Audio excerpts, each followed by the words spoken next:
people all around the, the globe.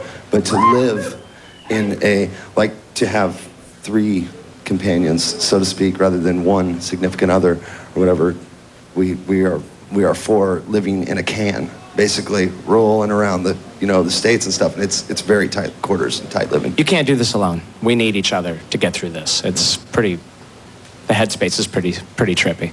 Do you find that every time you guys go out together, you're learning more and more about each other? Absolutely.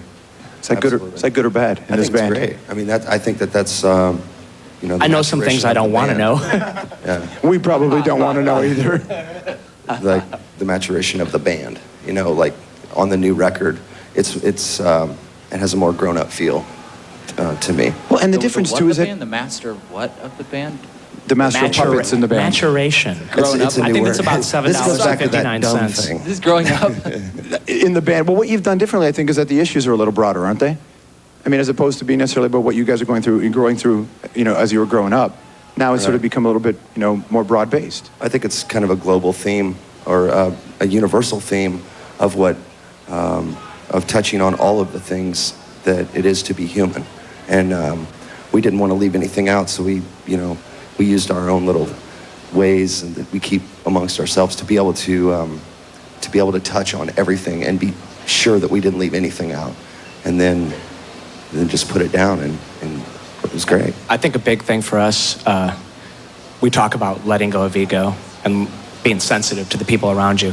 And to me, this new record kind of shows how us as a band, the 4 of us, are working together, and we appreciate each other, and we want to make music together. And I think it shows, how much, we want to be open, let go, that kind of thing. Was it a challenge to get to that point? You guys are pretty intense when you do what you do, and I wonder if it was a big learning process. Yeah, I mean, it took, 2 years of extensive touring, all over the world for us to be able to, because before we just spent, 3 nights a week, 4 hours each night in a basement writing music together, and then we would go home. Whereas now we get up, we play our sets, and then we travel together. So you develop this sense of family, and you realize how much you really do depend on the other 3 members. And sometimes, a brother will be down, and it's up to the other 3 to really, pick them up, whether it be professionally on stage or whatever, some sickness or anything like that, or whatever, or emotionally. It's difficult to be on the road, but it's still like I said, great fun too. How is the emotional health of the band at this point? I mean, it is early in this tour, so. Actually, we've been touring quite a while. We're on tour with Metallica, so we're pretty happy right now. Yeah, we're pretty happy. Just talk about that. I mean, it's Metallica. This is insane. Yeah, I mean, it was. I don't know why we're here, how we got here, or what the hell's going on. We're as surprised as probably the other 35,000 people at the show tonight who are going, Mudvayne? What? Well, it was like, ring, you're going on tour with Metallica. I'm like, well, dude, I saw Queensryche open for Metallica in the band. Thank you, and Justice for All. Exactly. Awesome. Thank you. The fans were not nice, man. No, and then after that, Metallica stopped taking bands on the road with them because it was like sending the lambs to the slaughter. Exactly. The Cult, too. You're the lambs now. Yeah, the Cult. The Cult was just like... We always have been. Well, I mean, when you got out there today, when you saw the audience, what were you seeing? Looking back at you, was it just a bunch of Metallica bikers? What was it like? We have great Mudvayne fans in Toronto. We were very... It was a good show. Any concerns initially? No, actually, I don't think there was any worry about how we would be received here. We've had great shows here, and I think we felt confident going on stage. Now, I don't think we expected, 20,000 screaming people chanting Mudvayne. Yeah. I mean, that was a surprise, and it was wonderful. Nice, all right. Awesome. Lots more to get to as the Summer Sanitarium show begins and ends right here today. But let's go to a question in the audience. Francesca. Where's Francesca? Hey, there she is. I just wanted to say you guys are wicked. And this question's for Cud. What state of mind are you in when you write your lyrics? Drunk. No, I'm just kidding. That was last tour. That doesn't make any sense, but I'm going with it. I hold his hand. He's writing. He's falling down. Thanks. Is that, on a serious level, I put a lot of, me and Matt do a lot of work. We all come to the band together. I suss out just ideas and, flush things out, and then just sit with it by myself. And, I want to be as close to it as I can be. I think if you're honest, people come to truth. And I think that if you're honest, that's what's going to happen. I think for us, and I think you'll agree, I think for us, there's something about what everyone would agree with, and that's feeling the kind of freedom to express yourself. And when you feel comfortable and you can like talk about what you feel on an intimate level, on a personal level, and you're honest about it, people will relate to it. And if you can come from that space, people are going to feel it. But not being so literal. It's like, I don't like to be too literal in the lyrics, because I think it takes a special thing away from the listener to be able to create what you feel from my lyrics, rather than maybe what I was thinking. So that's where I'm at. Thank you very much, Francesca. Lots more questions to get to, fellas. Why don't we go see the Mudvayne fans outside, shall we? Let's make it work. Let's do it. Mudvayne are here hanging out at the Summer Sanitarium tour. Lots of bands still to come. Can someone get this man a drink? What is up with this? It's going home, dude. The guys in Mudvayne making their way outside. It's the Summer Sanitarium after party. Yo, it's Mudvayne! Nicely done. Everybody been gathering here for hours. This is incredible. Let's go right up there. What are we doing? Walk up stage. Let's go see the boys. It's Mudvayne! Here's the thing, man. When you look at this band and you look at what you've been able to accomplish in this span of time, do you see it as being kind of a quick thing, how it blew up? Just taking a lot of hard work and a lot of time, man. It did just happen. Actually, it's nice to be outside. Yeah, this is great. It's nice outside, right? Wow. You probably smoke out here without getting in trouble. Are you surprised? Do you learn, like, are you surprised these days when you're on the road? Do you see new things, or is generally every town the same? Our whole world is surprised, and I mean, I think that's a big part of acclimating to being on the road for us. It's, you have to keep your eyes open and appreciate the opportunities you have to see and grow, and be surprised. It's important. It's good for us. And I want to know, as human beings, we find out that a lot of bands, as years go on, the band is kind of their shield, and it protects them from what's going on in their lives. Yeah. For this band, is that what this is? I think definitely when you come out on the road, it becomes an escape for you. You learn to escape the day-to-day. Wow, that's really great. I like that. We thought we'd bring a little Jimi Hendrix in here for you. That's what it is. No, it provides a great escape for everybody who's out on the road, whether it's crew or us, or it helps you feel disconnected. Personally, I mean, for me, you have to try to keep some frame of reference. Like tonight, we went out for dinner, got a cab. You need to do those things that like normal people do, and we could lose ourselves on the bus and go on stage and come off, and it gets pretty weird. And I think we all, we want to be normal people. We want to relate. It's important, keeping you grounded. Are you hiding from things in this band? Oh yes. Oh yes. I'm not. I'm hiding from Chad. He's gonna be in my bunk later, I think. Yeah. Wait a second, I think that's a different tour. Getting on this road, aside from Metallica, assessing some of the other bands that you're on the road with, do you feel like, you're a part of something here? Yeah, it's awesome. I've every single band that I've met the Deftones, they're great.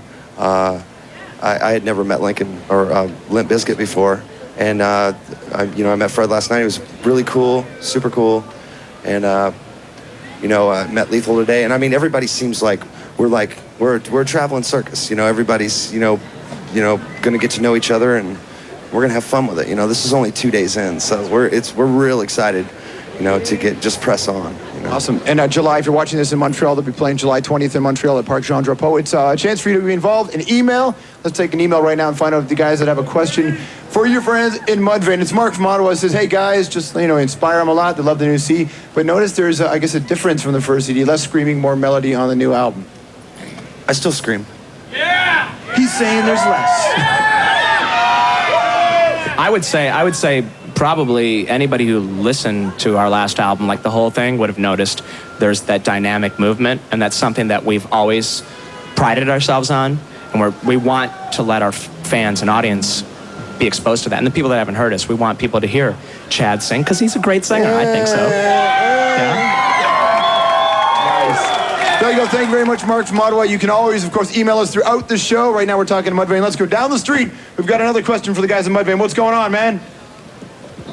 I just wanted to say hi, guys. I was just wondering what you guys do on your off time when you're not playing. Read books. Drink.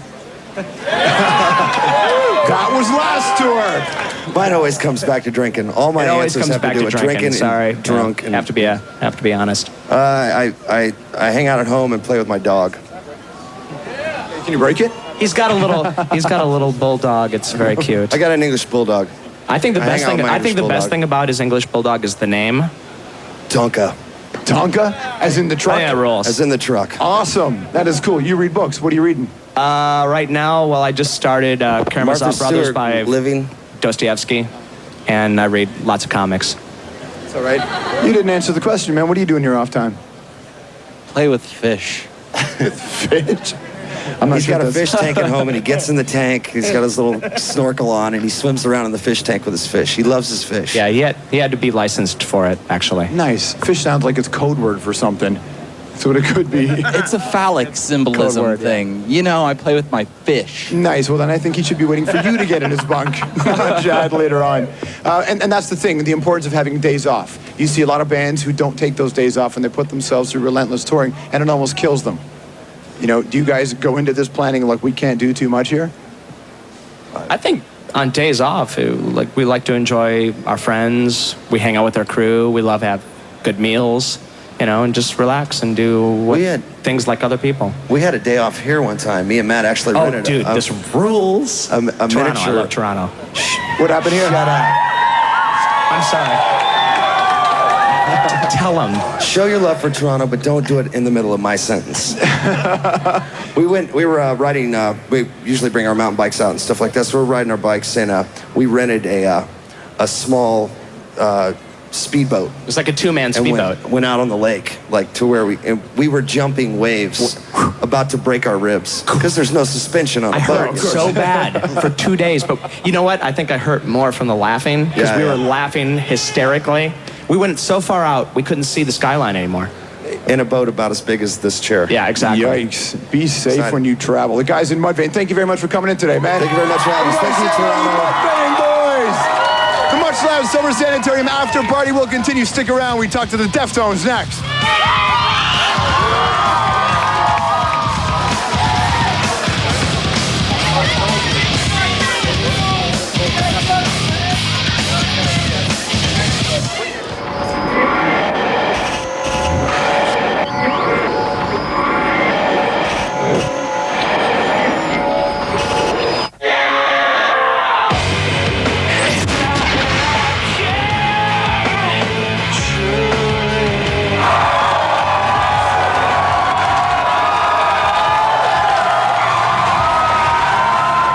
That's right, the party continues to roll on. It is the MuchLOUD Summer Sanitarium after show.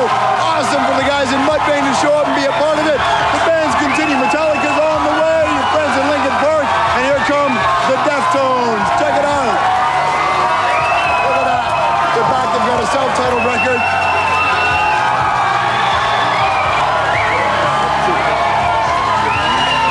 You all right? Good to see you. It's the Deftones. How you doing? All right, man. Good to see you. It is the Summer Sanitarium tour. Grab a seat, man. I guess you can tell they're happy to see you.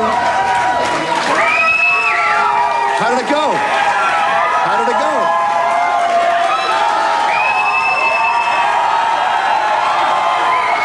This is incredible, man. Awesome. The Summer Sanitarium tour is underway. It's in Toronto tonight.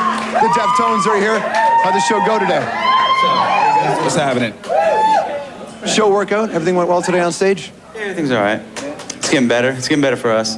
You know, we were having technicalities, just getting into it, but it's getting good. The show was fun. I had fun. That's all that matters. Talk about this tour. It's a combination of bands here, man, that I guess a lot of people would sort of expect to see together, but it's pretty diverse, isn't it? It's not just a straight up metal show. Like all We're the- pretty diverse. Look at us. There's a lot of love in the house, so I gotta say.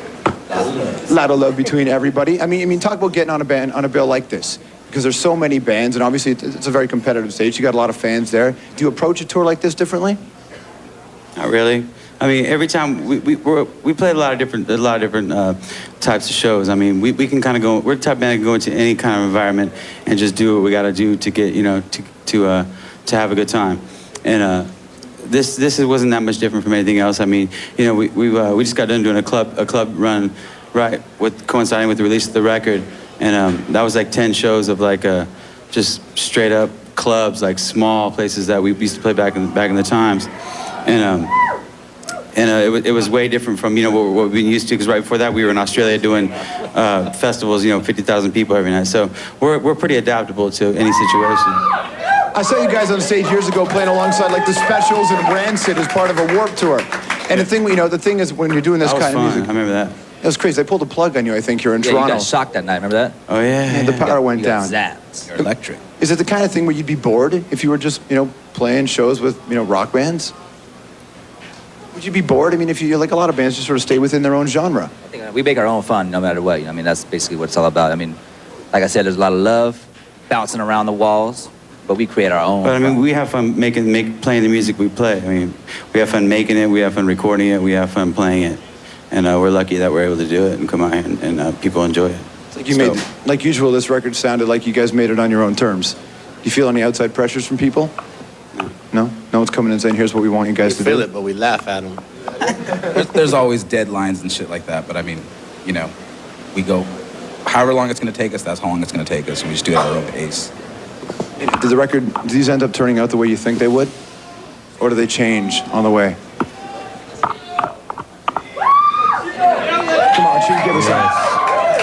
I don't know, man. That was a boring question. Let's talk about something No, I interesting. want to know if this changes, man. Like, do you guys go into this thing? Do you have an idea of what your record's going to sound like? No, we just, No. I mean, No? No, never. no. We don't really have any formulas that we follow when we make music. We just go in and we start doing it, and we throw away a lot of stuff. I mean, we write stuff, and we're pretty harsh on each other as well. Throw which away all maybe- my stuff. Which maybe isn't good all the time. I mean, for real. I mean, we shouldn't be such punks to each other. But I don't know. I think in the end, like I can look at everybody in the band and like know that everybody did some tight shit and not worry about it. You know what I mean? And that's a good thing. How do the relationships I said evolve? shit. He said shit. He said that word. How do the relationships evolve in this band then? Because like you're pretty hard on each other, like you said. But has it always been that way? Is it easing up as you guys get older and do this more? Say it again. Like, is it easing up the way you guys treat each other? I mean, Depends on what it's about. Some things we're pretty hard on each other about. Some things we don't care. this is how we are. I mean, we've been Look at friends since we were Stefan's kids. hair, man. I really like it. We got lots of people who want to get involved in this conversation. John's got a question for the guys in the Deftones. John, where are you? He's right there. John, what's your question for the Deftones? What's up, guys? What's up, man? You guys rock and rock. What's with the symbol? I was just wondering if you guys could sign this, but my A bummer. that'd be a treat. I was wondering what's the one necessity that you have to have on tour with you guys?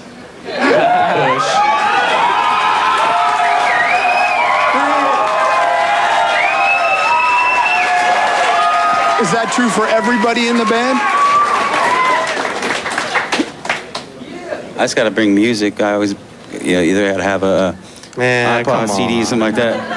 That ain't exciting. Okay, I got to have weed too. Well, now you know what works for them. Take a look at it. From earlier today, the Summer Sanitarium tour at Skydome, it's the Deftones.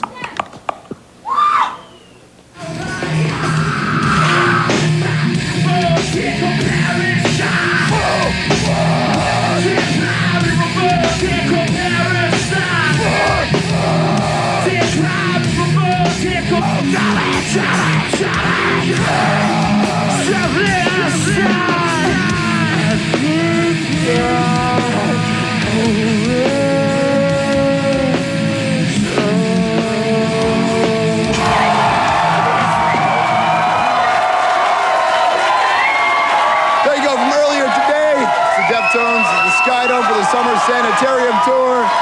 It's all right. Keep it going. Your relationship relationship with your audience? It's the kind of thing where, you know, some artists write music for themselves and the fans get it, and sometimes you write it for the fans. What does it sit with you guys? It might sound mean, but we always kind of write for ourselves, you know what I mean? But I think that's right. We kind of enjoy that. I mean, I know the records I buy, I can kind of tell the people who are making the music are enjoying making, and you know what I mean? They're enjoying making what they're making. And whether the records morph from, you know what I mean, they don't sound like the last two records or whatever, you can always tell when someone's doing what they want to do, and I think that's the most important thing. You know, it's funny with a band like yours. Thank you. With a band like yours, you always get lumped in to a category with a lot of other bands, so I don't know if you guys necessarily belong in those categories, but it's something that you have to face, you know, as people who do this for a living. Is it frustrating for you? No, we've been being categorized since we, you know, first played our first, you know, garage or whatever, you know what I'm saying? It's always been that way. And you can't let it, whatever. People are always going to try to put you somewhere. I think it's great that we're adaptable enough to we're able to, you know, go and play shows with extreme. You know, we play shows with so many different types of bands, man. You know what I mean? And that's good. I think it's a good thing to be able to do that. It's more opportunity. Yeah, what he said. Yeah, what he said, exactly, Steph. All right, so when he finishes signing out, we're going to head outside to the people outside who've also gathered to see the guys in the Deftones. Let's take it out. Get ready to come to Deftones.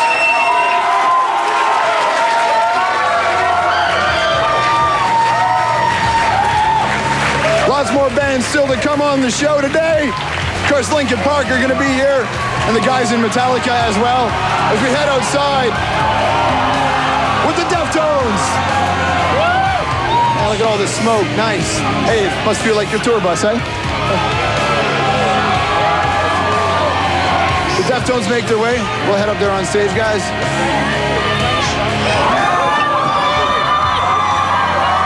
How's everybody doing out there? All right? The Deftones.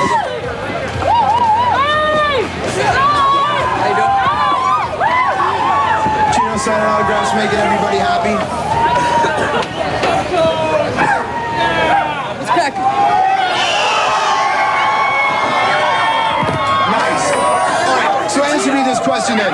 When people started talking about this band in the press, there was a lot of like competitive talk and people trash talking each other. What's the mood like on the tour with all the different bands? The mood's really good. I think everyone's having a lot of fun. You know, we just started, but there's no trouble whatsoever. I think everyone's just doing what they came here to do, and that's have a good time. You know? We're fighting every day.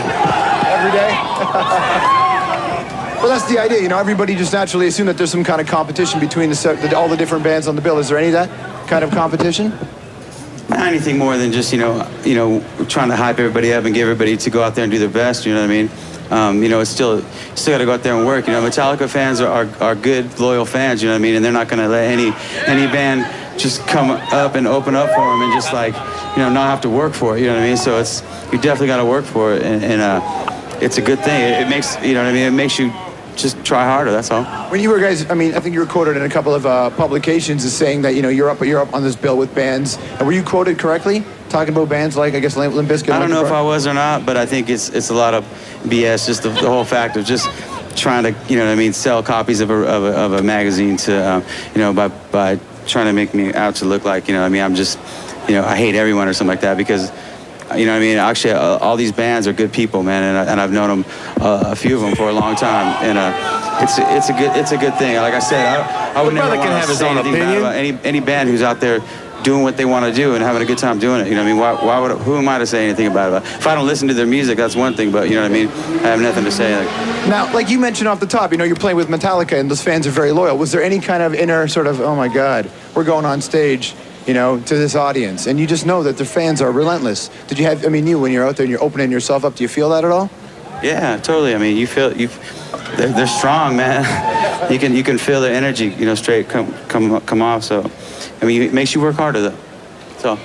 I mean, after this, I mean, it's important for you guys to play your own shows, right? And you're also doing that when you have opportunity to headline your own shows. What's the plan after this? You gonna go on a bigger tour?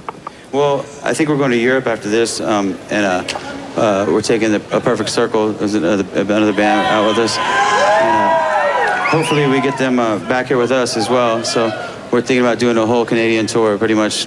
We've never really done it, so.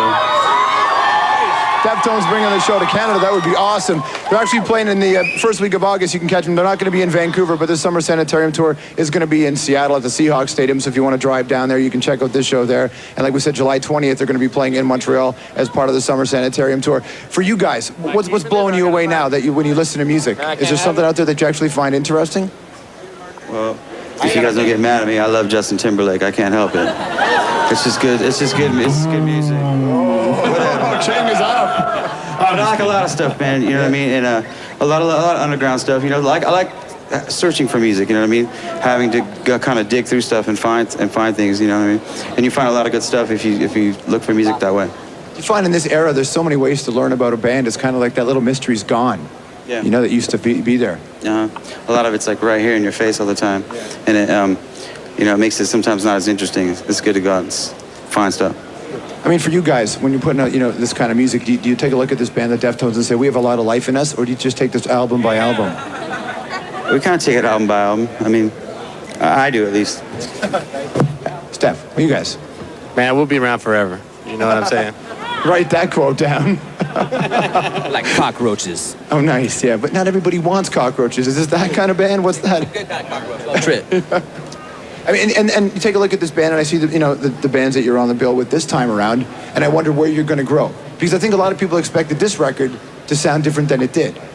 You know, I mean, do you have a general idea? No, like pretty much what I said earlier is like we don't go in with any preconceived, like, you know what I mean, like ideas of what the record's going to sound like, what kind of songs we want to make, or nothing. We just go in and we start playing together. You know what I mean? That's the first thing, and we can't plan it out. When you plan it out, it sounds like that. You know what I mean? So you just got to do it. You feel limitations in the band? I mean, can you do whatever you want in this group musically? No. Abe can't play double bass. And I can't play bass, period. And he can't play bass. So we're definitely limited. Nice. Looks like there's more of you on this record. Yeah. You know, I think we're all growing as people, as musicians, you know, and taking chances, whether it's the way we write a song or the different type of instruments we play, you know. I mean, is it the kind of band where you all have a confidence stepping out and saying, I want to try something different? Or do you have to warm everybody up to the idea? I think we kind of just go for it. You know, we all inspire each other, so that's all we really need. Let's go. All right, we got a lot more questions to get to. Emails still coming in. Don't forget, still to come on this particular show. Linkin Park are going to be here. The guys in Metallica as well. But we're going to the audience. We have an audience question right now. Way over there. What's your question for the Deftones, man? Hey, man, you guys rock, right? What was the weirdest thing you guys ever done? Stuff it! Can you hear him? Hey, man, what was the weirdest thing that's ever happened to you guys? It's the weirdest thing. Man, I don't know. Have you had one of those moments where you kind of look at each other all as a band and go, this is odd. We didn't ever expect to be here. There's weirder things that have happened that are way separate from the band that's gone, but I don't know. I can't think of one right now. I mean, is it the kind of band that experiences things together? You know, are you the kind of band that sits around and talks to each other like, you know, those group of friends that you always hear about? Man, I've known these No. Me and Frank haven't talked. We haven't spoke for over a year. So. Hey, you're taking away my... Oh, your mic's still going. Does it work? I mean, I've known this fool since I was 10. I mean, you know what I mean? This guy, you know, since I was a little kid. So we don't have to, like, sit around and talk about our feelings and, like, how we feel about each other. You know what I'm saying? We pretty much know when someone's making you, you know, mad or whatever. You just kind of look at them like, fool. And then, you know, we all know what buttons to push, definitely. But it's fun, and we do it a lot. We make a lot of fun of each other, too. Yeah. I mean, but that's our way of, I don't know. I mean, you don't want to get made fun of. I mean, so every day, all day you're on your toes, trying to perform your best because you don't want to get made fun of. Who's the hypersensitive one in the band? It all depends. You know, sometimes you got the Shawshank Redemption, and you get made fun of, you know, and sometimes you don't. The Shawshank Redemption? I'm afraid to find out what that is. Ravi Shankar. Unbelievable, guys. Thank you very much for coming. It's really cool. Yeah. The Deftones. Now, Linkin Park is still to come. Linkin Park are going to make their way here. Also, the guys in Metallica are going to be showing up. Now, Limp Bizkit, I guess, aren't coming anymore tonight. But Fred, if you're watching, you're more than welcome to come down. We'd be happy to have you on the stage. Fred, what's your problem? fans. Bring. She's got an offer. He wants to find something. I'm sure we can find him something. Stick around. The Summer Sanitarium after party. We'll be right back.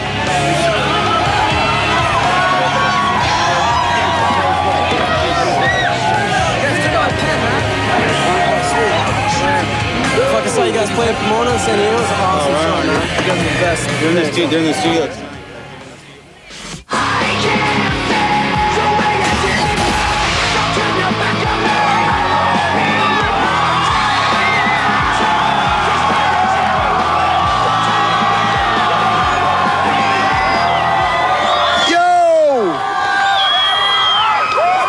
It's your Summer Sanitarium after party. It's MuchMusic. It's MuchLOUD. And here we are hanging outside the world headquarters for MuchMusic. Now, right about now, Metallica are on stage. They're playing the Summer Sanitarium tour at the Skydome. That's just down the road from where we are, and the bands are all making their way through. The next group to show up today is a band who has the rare statement of saying one of the few metal bands in the last few years to have the most album sales in their year. You ready for Linkin Park? Now Linkin Park are making their way. There they are, entering the MuchMusic building. Oh, there's Joe. Bush and Phoenix, everybody looks like they're happy. Chester is here as well. Mike is here. John and Rob. This looks like it's going to be one big party. They've entered the MuchMusic environment right now. Yo, how do you feel about that? What? How do you feel about Linkin Park? The excitement as they make their way through the environment. Playing a show today as part of the Summer Sanitarium. They're going all across the country, and of course they'll be doing their own tour. They've got the album Meteor. They're probably getting stuck, as you can see them right now, in the environment with your friends in Linkin Park. Here comes Chester. Give it up! Here comes Linkin Park! Look at that, eh? I'll tell you something, the requests come in non-stop.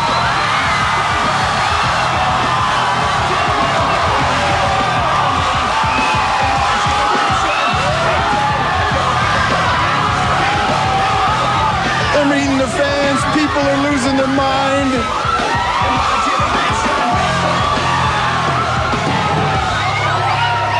Six guys who've managed to do something pretty remarkable.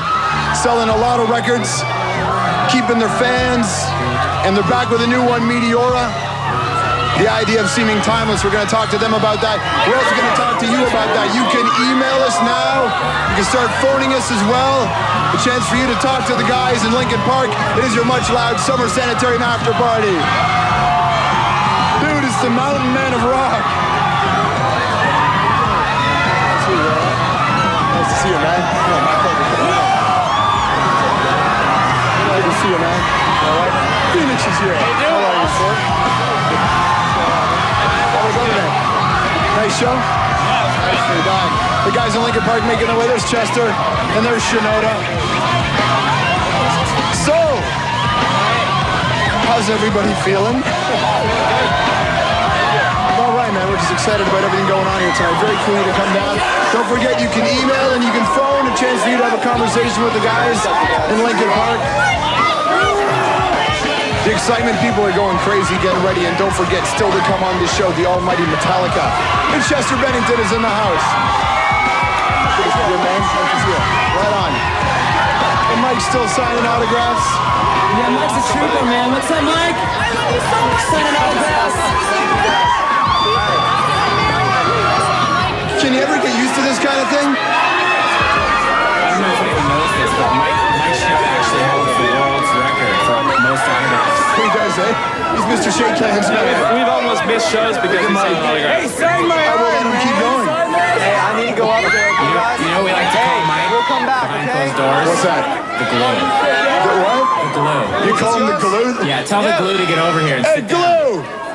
The glue is going to make his way up here.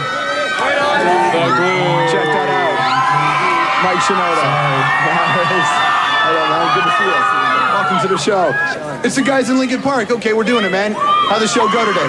Talk about it. My opinion was, yesterday was our first day, and, it was amazing, but today things went a little bit more smoothly. We had a little more confidence because last night went so well, so, and plus all the bands came out after every show, saying how great the crowd was, so we went out and we expected nothing but the best from people in Toronto, you know what I'm saying? And that's what we got. Now, if you didn't get a chance to see the guys in Linkin Park at the show, here it is from earlier today at Skydome. It's Linkin Park on the Summer Sanitarium tour. When alone and the fault is my own and the fault is my own. I wanna hear, I wanna feel what I thought was never real.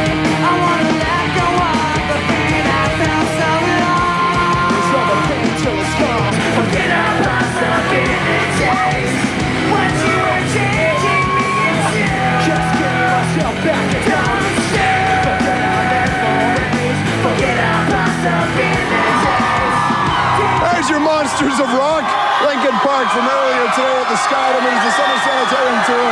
Oh, they can't get enough.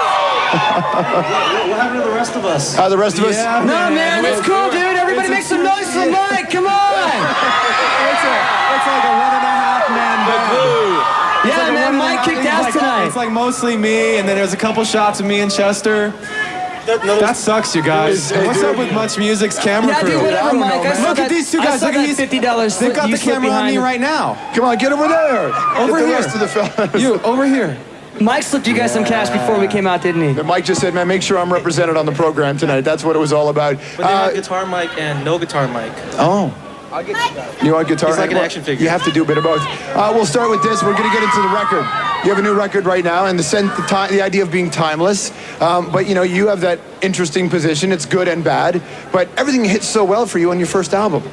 So It's definitely a mixed blessing in some senses, but at the same time, when we were beginning to work on this record, our goal with it was to, as you said, try and really put some work into it and make sure that our end product was something we were happy with. And coming off of a success like Hybrid Theory, I think the real challenge with Meteora was making sure at the end of that process we had an album that the six of us could stand behind and really begin to tour on for 2 years or whatever it's going to be. Now, you know what the amazing thing about being so successful is that guys will actually scream out, "My wife loves you." You know, I mean, normally guys don't want to do that, you know? It's like they're a little protective of their wives, you know what I'm saying? yeah, just wait till you look at her the wrong way, and then his wife loves you too much. And then you're going to be hurting, man. Well, with that idea of trying to, have a record that you guys can all stand behind, especially years down the road, you can overthink a record, you can put a lot of work into it. Do you guys ever run the risk of trying to do too much in the studio? I mean, everybody in the band puts in their share as best they can. You know, I think the guys are really, we're a pretty versatile group of guys. And we really... Speak for yourself, dude. Except for me, I can only rap, and that's about it. But for real, we really, I think all the guys are really talented in a lot of different ways. And we try and, more than just doing everything for the sake of doing it. I think the guys are talented at what they do and they have a good time doing it, So when it comes time to do videos, Joe can step in, and it's not just because he's in the group, it's because he's good at doing videos, we can do that. But even to get there, Let's hear it for the glue! Come on! It starts off as harmless ribbing, and eventually this is going to create a real split in the band, isn't it? Oh yeah, for sure. This is already Look here, Chester and I can't even. We can't even sit next to each other. Actually, Mike and I contractually have to sit at the end of anything where the band is sitting in a row. Actually, the reason we have to do that is so that these guys actually get some camera time. Because if we sit next to each other, then whoever's over here they don't get camera time at all. I think the glue has gone to his head. It certainly has. All of a sudden he's doing what the Ramones were doing. For you guys, I mean, the idea of having so many, is there a problem in a way, or is there any challenges in trying to keep 6 people in this group working together? Our goal as a band is to make music, and our goal has always been to make the best music that we possibly can. And if we have any fans out there, this was early on, when we had any fans out there that we didn't know about, we wanted to make sure that anytime they would come to a show or get anything regarding the band, that it was something special and that meant something to them. So, it's not hard to keep 6 guys who just want to make music and do it well and do it with everything they have and as honestly as they can. To stay on the same path, you know what I mean? Nothing is more important to us than making music and performing music and having that relationship with our fans, right? So to us, making music is a privilege, you know what I'm saying? And it's because of all these people out here that we have the opportunity to do this for a living, you know what I'm saying? Are you the kind of guys that can be really honest with each other in the studio? Is it a harsh environment when you're making a record?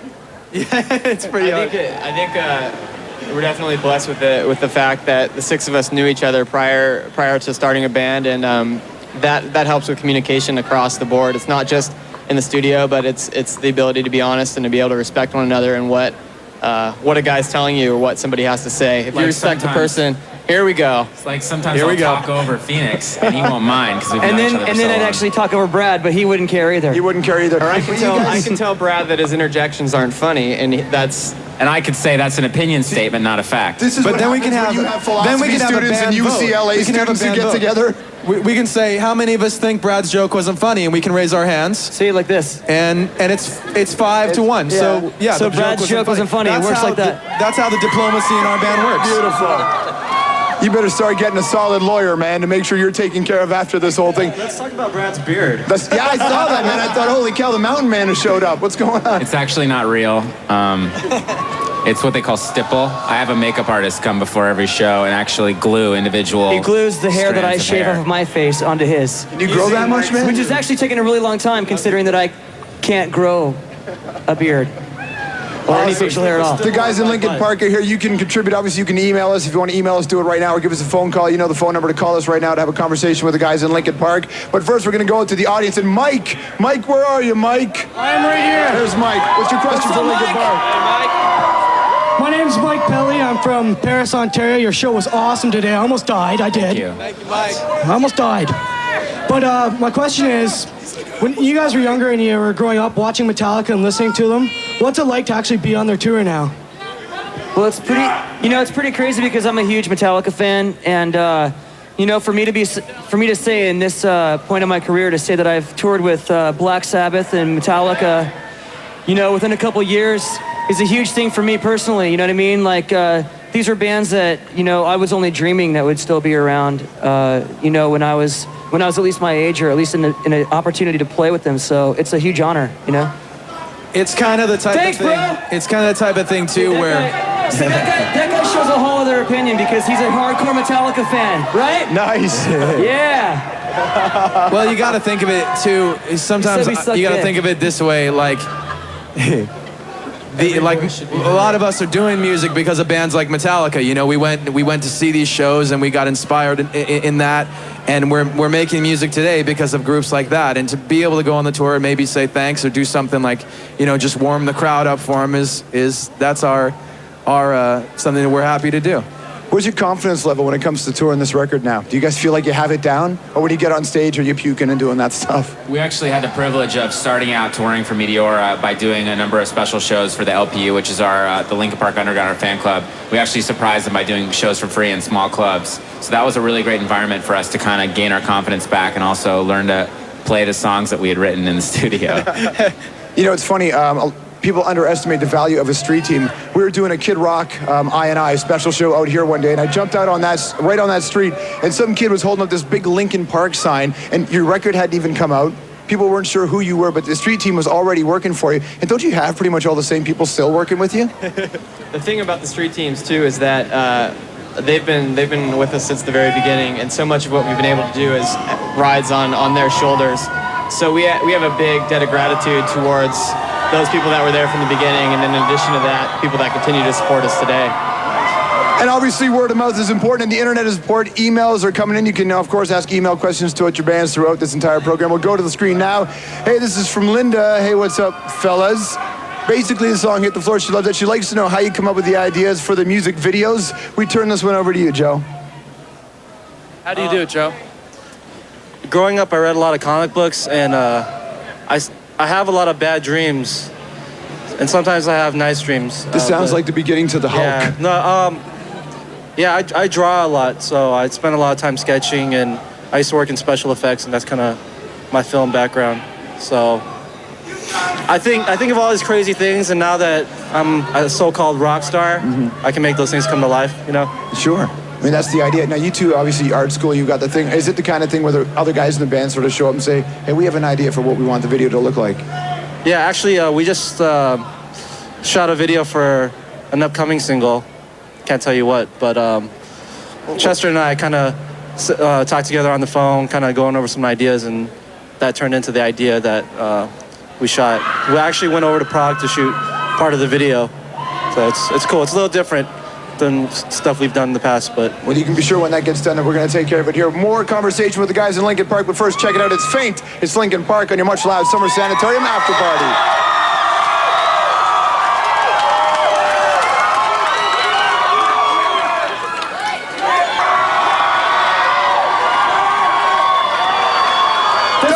WWF 5 going on. Nice. It's like, come on, suckers! Linkin Park, Faint. Chester's trying to get the crowd all rocking and rolling. The boys are kind There's enough. like all this crap around us. I feel like Stone Cold Steve Austin or something. That's right, brother. Nice. Yeah. You got? Are you with the all smoke wrestling coming out. fans? I mean, to keep the. First of all, let's start with you. How you doing? I mean, there was a lot of people were concerned. There was some your health. Yeah, it was fun. It was a lot of fun. I had a good time. Lost control of all my body functions and had stabbing feelings and couldn't poop or pee and wasn't allowed to eat. It was fun. It was a good time. You just you woke up and you weren't feeling well, and then it just escalated. Yeah, like within a couple hours, I woke up and I was like, man, I don't feel good. And then like by I think it was like 10 o'clock, and by 12:30, I was being rushed to the hospital. It was wonderful. You spent 9 days in the hospital. What was going through your guys' minds? You know, it's actually, I mean, Chester, like, he gets sick a little bit here and there, and it's not anything serious. So you first hear about it, and you're like, oh, that sucks. You know, Chester's sick. Chester's sick again. But then you hear he got rushed to the hospital in an ambulance, and he's on an IV, and it really scares you. So we were freaked out for a while, and Thanks, Mike. Really, you know, actually, really I have to say something. I have to say that I really appreciate the tens of thousands of emails that I got from fans around the world, wishing me health. And I honestly think that because of all the positive, thoughts that were being sent my way, that it helped me get to a point where I could actually be well enough to do this tour. So, thank you guys very much for all the support. You know. I mean, you guys are young, and when you're young and you do what you do, you kind of have this sort of sense of invincibility. A lot of people have that. And you sort of look at this band, things are going well for them. When you go through this kind of situation, do you have to start taking a step back and thinking, man, life doesn't care what we do or who we are? Well, it's kind of crazy because, this has been something that, I've been doing for a really long time. I've been playing shows since I was, 13 years old. I made my first record when I was 16. So it's like, I've never canceled a show, ever. And to all of a sudden, be slammed to the ground and, you're convulsing and your life is kind of passing in front of your eyes, right before the biggest tour of your life with the biggest band in the world, it's definitely something that kind of puts things back in perspective, And how about you? How'd you guys feel when this happens? How do you look at life to begin with? And when you go through this, do you start to question? I think for all of us, it was just a little bit of a reminder of how fortunate we are to be able to do what we do. I think it's a lot of people's dream to be able to do something that they love doing and to be able to make a living out of it. And so for us, just having this happen and seeing one of our best friends get sick and seeing him go in the hospital and getting to be able to take a broad perspective at what we get to do and how we get to tour the world and play music.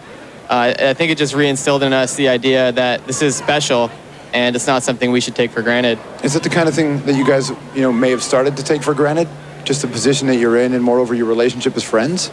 No, I mean, we try always not to take things for granted, and we feel like we're really privileged. We have the best fans in the world, we think, and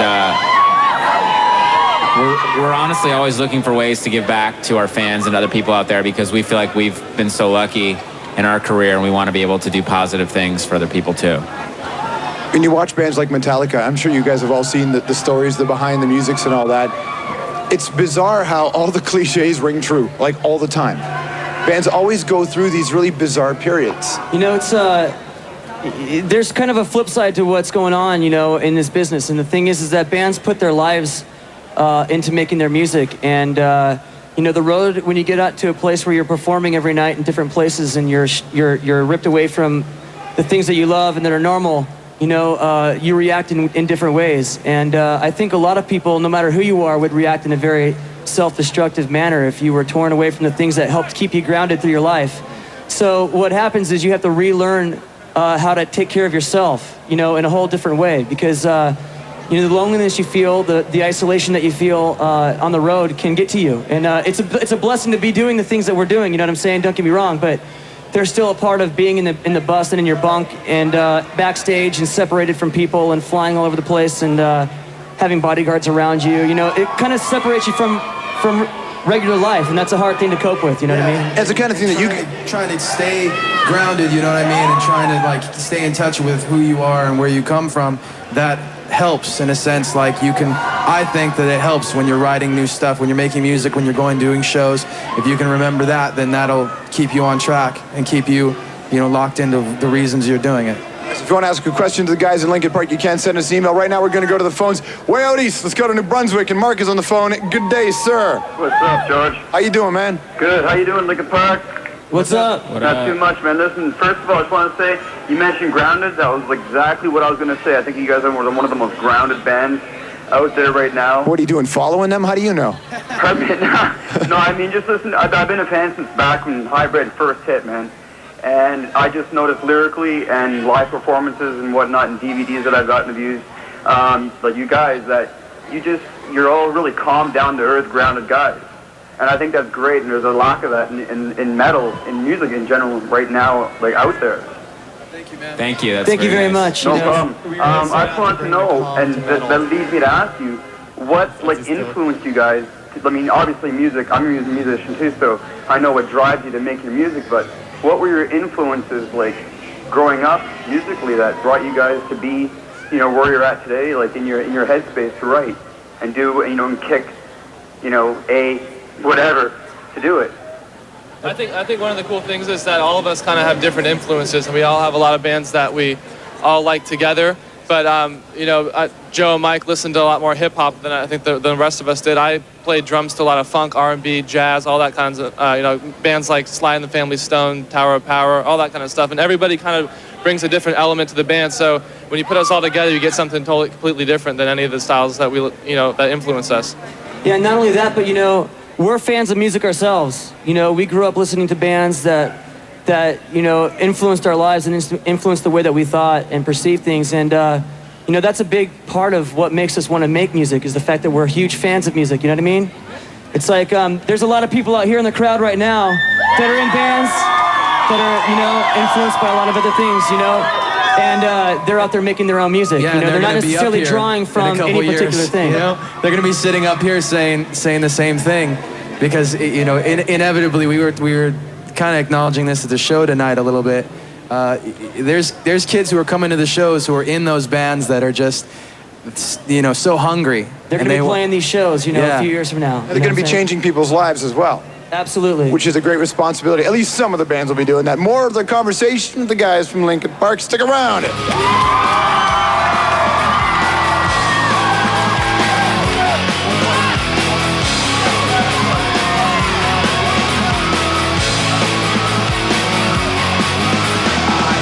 little bit of loneliness, a little bit of disregard.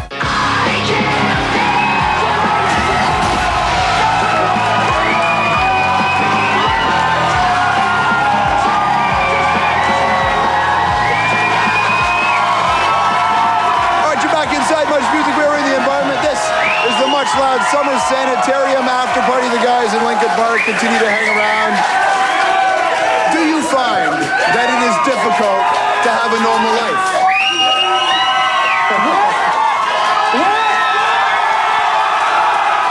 Hey, here's a surprise. It's the singer. Do you find it's difficult to keep a normal life? He said, do you find it's difficult to keep a normal life? Amidst I don't know. What do you guys think? Do you find that it's difficult to be a ham? No. What do you guys think? I'm not sure. All right, everybody take a vote in the band. How did that joke go over? I think it was funny. That was good. That was all right? I don't know. All right, I win. C minus. That's you guys suck. The tough judge over there. The people who matter to you. I mean, you make a commitment to this project, you make a commitment to this band and what you do. The people who matter to you make a commitment to you. It's difficult to get everybody to all make a commitment to the same thing, isn't it? And is that where they're... Absolutely. Yeah. I think it's impossible to make everybody try to be into one thing, you know what I mean? That's why it's important that there's all these different kinds of music in the world, because there's all different kinds of flavors. Nobody's the same. And that's something that's special about, I think this tour, is the fact that there isn't anything that's, remotely the same. Even though there might be some elements in each and everything that's similar, every band brings something different, and that's a beautiful thing about music. What about the people who matter to you? What about them? Is it hard to balance, girls, friends, wives, family? One of the things about going on the road is obviously you leave a lot of family and friends and loved ones behind, and that's one of the sacrifices that we kind of have to make as a band. And it's kind of when you're out on the road, all of us are doing this and we're all in it together and we're all feeling the same kind of things when we're leaving family and friends and all the other bands. So it's cool. You kind of get like a family on the road. All of us hang together. We hang out with the other bands. Everybody on this tour is really cool. So it makes it really comfortable to be out on the road, and we have a really good time. And when we say family, we mean it literally. Rob and I have actually adopted Chester officially. as their son. Yeah. Well, All right, we're gonna need another band vote. I think the bigger question is, how did you guys qualify to be adoptive parents? We had to do a lot of paperwork. We went overseas and made up paperwork. When you go home, is it the same? Or does it change every time you go back? Well, what's kind of cool about being in our band is the fact that, one, we have probably the most respectful fans in the world. We have the best fans in the world. Not only are they respectful to us, but they're respectful to one another. And so when we're at home, if, in my case anyways, anytime I see a fan in the street or, at a movie or in a store or whatever, they're always really cool. They don't make a big, huge scene, and they just, come up and give their regards to our music, and if they want an autograph, I give it to them, take pictures, whatever. We all make ourselves very open to our fans, and I think that's one of the reasons why it's kind of cool for us to just walk in public, because people know that we're, easily accessible, I guess. But when you're on the road, it's kind of a state of suspended reality. You're just kind of living in this bubble, and when you get back to, to wherever it is you live, things change, and then you have to sort of assimilate again. One funny story that happens to people when they're touring is we usually sleep on the tour bus. You travel from city to city and you sleep at night on the road.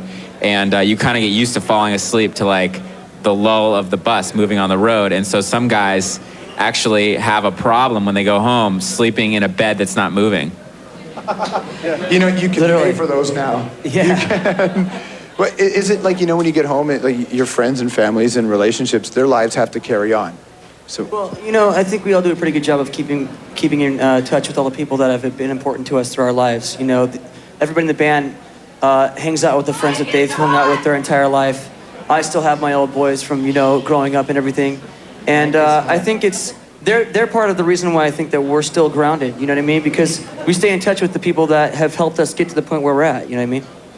The cool thing about your band, especially like you were frustrated with your situation in music before you hooked up with these guys. Yeah. Almost felt like you wanted to quit doing what you're doing. Well, pretty much, I was stuck in Phoenix, it's like a dead end. No kidding. There's no beginning, there's no end, there's nothing. It's a desert. Basically, there's a lot of talent out there, but nobody's gonna go see it because in LA you can walk across the street to a bar. You didn't live in You don't need to get on a plane to go to Arizona? Phoenix. Yeah, there was just no activity there, so I felt like I was never gonna leave, and I pretty much quit, and then their demo dropped out of the sky into my mailbox through one of our close friends. And so I heard it, and something inside my head said, this is the one. You got to pack your bags up and move to LA, and magic things are going to happen with these guys. And I moved out, and we clicked right away. The music started flowing, and 4 years later, here we are on MuchMusic, doing Summer Sanitarium. It's kind of crazy. Before he shows up, did you guys have a feeling like you were going to be able to pull it off? I think like one thing to take away from our experience of what happened to us when we formed is we weren't successful at all for like years. And tons of labels reject your... We actually were we were the furthest from successful that you could possibly be. We had people not just turn us down once, but like 3 or 4 times say we don't want it. They would come to showcases, which is where a showcase is where a band goes in their practice studio, and a couple like A&R reps, label people show up, and they come down, and the A&R people stand there like this, and the band plays real hard, and the A&R people watch, and the band finishes, and the A&R people just walk out and leave. Go, okay, thanks, and we'll call you. And then they don't call, and then they... No, don't they call, but they call and say, yeah, you sucked. And there's no way we're ever going to sign you. So or worse, they call and they say, hey, we need to hear you again, and they come and do that same thing again. The moral to that, though, is if we had quit, at one of those roadblocks, we wouldn't be where we're at today. And I think for anyone in starting out in bands right now, or even if you've been playing for a while, if you really believe in something and you work hard at it, that's a key ingredient too. Maybe this guy's in a band. Where's Jeff? Jeff? Persistence is really the key in order to achieve your goal, and everyone out there can do it if they really believe in themselves. You're in a band, Jeff? Do you play? We saw Jeff earlier, man. What's up, man? Hey, man. What's your question, man? Mike, I just have to say, you guys put on an amazing show tonight. I thought it was just incredible. My question is, now that you guys have accomplished so much in your past, like so far in your career, I was wondering what you guys are striving for in the future. It's a difficult question because we kind of don't know. You know what I mean? Like we know when we make an album that we want to be proud of it, that we want to be able to listen to it for as long as we are playing together, you know? And in the case of Hybrid Theory, we're happy now that we are still able to play these songs live like tonight, and you can see we're enjoying them, we still have a good time doing them. So we want to continue to keep doing that, you know what I mean? Whatever it is that we can be proud of, we can make you guys happy with, and we're happy with, and you know, it keeps everybody's kind of livelihood. Maybe like 6 years ago or so, we all sat down in our rehearsal space and started making goals for the band. And Brad and I's goal for that at that point was we wanted to play at the Whiskey, you know, and that was a small club in LA. And it's that the club that the Doors are so legendary. Yeah, it's a famous to be part club, of. but It's you know, like how holds maybe like 300, 400, is yeah, it that much? 250 maybe? 250, 300. But small club in LA, that was our goal. And Mike had come in that day with his goal sheet, all typed, written, everything out. One of them being that he wanted to win a Grammy. And so, you know, Brad and I made fun of him, all that kind of stuff. 6 years later, after having won a Grammy and everything else, I think Brad and I at least have both been embarrassed enough to never set goals again within the band because we really felt like we set the bar so low. But you know, that's a big deal because, you know, I spent, in my bands, you know, in Phoenix, I spent my entire, you know, 8 years playing in bands trying to even play a show at the Whiskey. Just to get out from one city to do that show for me was a huge deal too. So accomplishing that was actually a big deal. But, you know, in hindsight, you know, now we're doing these shows where there's like, you know, tens of thousands of people, you know, 250 people is like, you know, the people in the backstage loading gear. You know what I mean? It's kind of crazy. It's definitely something that we never expected in our lives, you know, to happen. We just wanted to make music and hopefully get into a position where we could actually make music full time without having to worry about, you know, pulling down enough money to make rent. You know what I mean? So now we're definitely in a very blessed position and we're very happy. And although we have accomplished some of the things we set out to do, clearly we're still a really young band. We just put out our arguably third record. And, you know, there are bands out there like U2 and Radiohead and Metallica who are career bands. And when they play a show, they're drawing from material for like 20 years. And, you know, we see these bands and it's extremely inspirational to us. And we're just kind of taking it one step at a time, hoping to, you know, become one of those acts with longevity. Did you get to play the Whiskey eventually? Yeah, we actually sold it out. We accomplished that goal. That's all right. Stick around. It's about the music, and that's what works here at MuchMusic, and of course with the guys in Linkin Park, Somewhere I Belong, on the MuchLOUD Summer Sanitarium.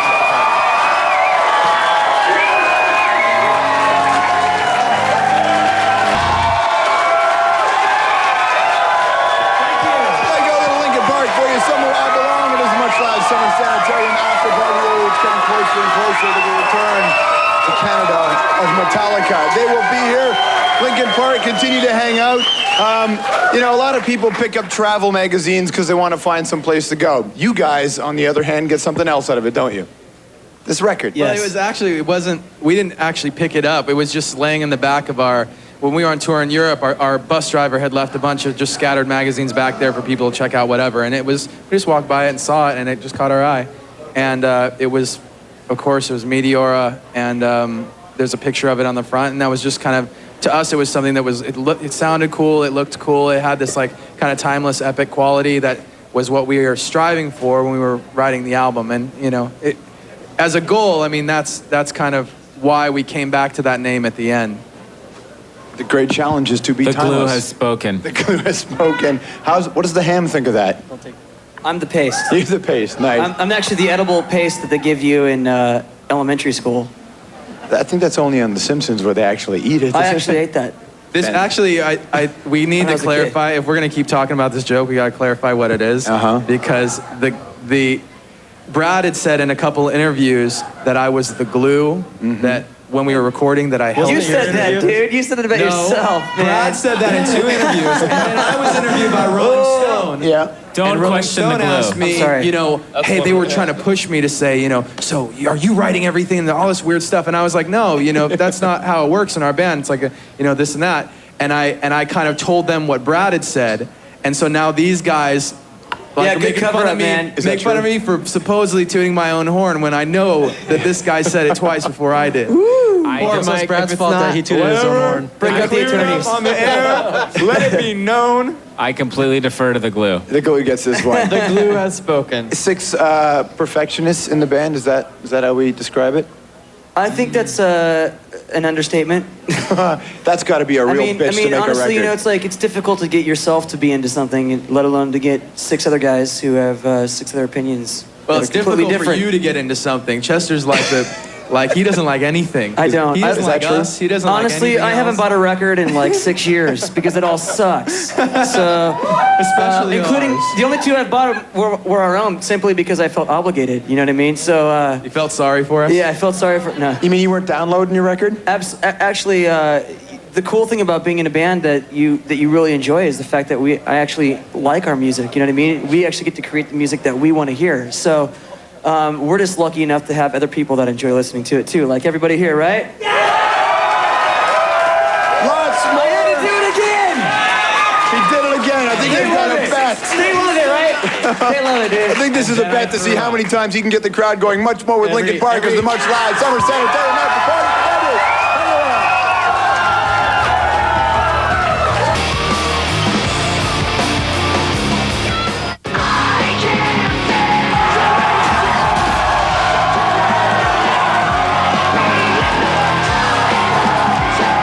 It is your MuchLOUD Summer Sanitarium after party. Metallica is on the way. Stoked are we all for that. The guys in Linkin Park continue to hang around. The fans are happy. Let's get right to it. Talk about the first time you heard Metallica. The first time you heard Metallica. The first song I ever heard was Trapped Under Ice. And to this day, that's my favorite song. Take a look to the sky just before you die, because it's the last time you will. Yes, absolutely. The Ride the Lightning. Now I do that every night. Oh, do you nice? You look to the sky? You never know. But I mean, so where were you? Like, you remember the whole situation? Oh man, I was like, I can't remember where I was. I think I found the tape. As a matter, you know, the cool thing is like every tape that I've ever found that has been a band that I really like. You know. Did you find it in a So record store? I found Ride the Lightning and I put it in and I was like, oh, this is badass. And then I found a blank tape with the Misfits on one side, Walk Among Us, and on the other side was Milo Goes to College by the Descendants, which is the greatest punk band ever. And you know that was like I was like, man, I'm scoring here on music so for free. You know what I mean? So I think that's what kind of propelled the internet thing. Yeah, that's right. Was my 2 findings of this. You just endorsed all of it. Download the Linkin Park record. Chester's cool with it. That's the deal. I'm the godfather of free music. Well, you guys actually, got it pretty close. You had security guards protecting your record, didn't you? So that it didn't get leaked? Yeah, we were in New York actually mixing the record, and I met up with some friends, and we had security with us, and they're like, "Oh, wow, you guys have security now?" I'm like, "Oh, they're not guarding us; they're guarding the DAT tapes." The masters. Celine's in the crowd. Celine, you have a question for the guys in Linkin Park? Hey guys, you guys are like awesome. And this is directed towards Mike and Chester. When you guys write the lyrics of your songs and your music, where does all the emotion and feeling come from? Well, really, yes? I'll take this. You're gonna take it? we generally, I mean, obviously, Chester and I, having different backgrounds and kind of growing up in different places, being different people, we have different experiences. And the songs do come from those things. But when we kind of get together and write about it, like we were talking about, things are pretty open within the band, especially when we're writing lyrics. And generally, we'll kind of just start talking about, we'll start writing on a song, just listen to the music and kind of start vibing and writing some things down. And whatever hits first, whatever like strikes us first, that's the way we'll go. And we'll just kind of talk it out and figure out how we can both relate to that particular thing. Now, are they ever singing songs or rapping things that you guys are sitting back going, what the hell is that? Is there any of that? Going, dude, No, that's that too never cheesy. happens. No way. He's totally lying. It's like a press conference. I think somewhere I belong's a funny story. Well, Brad funny likes to like start that. stories with the words, "This is a funny story." Little side note. That means it's not funny. Okay, I have an unfunny anecdote Tell about him the Somewhere I meat Belong. The song was actually one of the first songs we started writing when we brought out Pro Tools in the back of our tour bus on Ozfest 2 summers ago. And Mike and Joe and Chester kind of wound up coming up with this really cool backwards guitar hook. And the song actually took 18 months to finish because we were in the studio. They probably went through about 40 or 50 choruses. It's insane. And every time they came out with it, we were like, Mike would be, in this little cave for 10 hours, and he'd come out pale and sweaty, and he'd be sure that he had the right chorus. And we'd just be like, that's okay. It's the worst thing too. There is like a cave in the studio where we were working. There's like these little back rooms where you're supposed to record, like you put loud cabinets, like guitar and bass cabinets, stuff like that back there. So it's real dark and quiet. You can close soundproof doors. And I go in there and work on this thing, and I come out, and what do you think? And the worst response to get is, great. It's like an A&R guy watching your band. It's like if it's not right away, if it's not like that's great or I don't like it, he's just like hanging on that. You know what I mean? And that's what I got from Brad about 27 39, 49 times. Yeah. It's a wonderful experience. It's a painfully torturous experience that the guys get like a couple years to work out their parts and come up with ideas. You got 10 minutes. They're just like taking their time, and like and they're just sitting there making their parts, whatever. And really, when it comes down to it, Rob and I think Mike and I are put under the most pressure, and Joe also. At some point. They're just saying you two got it easy. So basically, I think what I'm saying is that Phoenix and Brad have the easy life when it comes to making records, because they get to spend 2 years, dilly-dallying, and we're under the gun for like 3 months going, okay, guys, figure it out and make it great. Nice. Let's take a walk outside. But to be fair, I currently have the indoor record for recording, which is on Meteora. I finished my parts in 2 days. Thank you. Nice. Is it because you're good or because they were easy? Which one? We'll let you guys decide. Nice. Let's take a walk outside. Here comes Linkin Park. Round 2. We're making our way outside right now. People stoked to see the band. Don't forget, Metallica is coming by. So get your emails in. Start calling with your questions. The almighty Metallica will be here shortly. Linkin Park back outside here. It is your MuchLOUD Summer Sanitarium after party. Look on the bright side. Usually it takes a lot more work to get yourself into an after party, and this one's much safer for everybody involved. How's it going so far? Awesome. Talk about seeing Linkin Park live. It was insane. I almost died. Well, how'd you almost die? What happened? I was crushed by this guy. Front row. By your own friend. Front row. Right up against the railing. Never forget this moment, eh? Sweatiest I've ever been. Chino signed my shirt. Oh, look at that. Beautiful. The guys in Linkin Park continue to hang out here. Don't forget Metallica, like we said, on the way. The almighty Metallica, Linkin Park still. We're going to actually give them a Metallica quiz in just a second and see how these guys fare.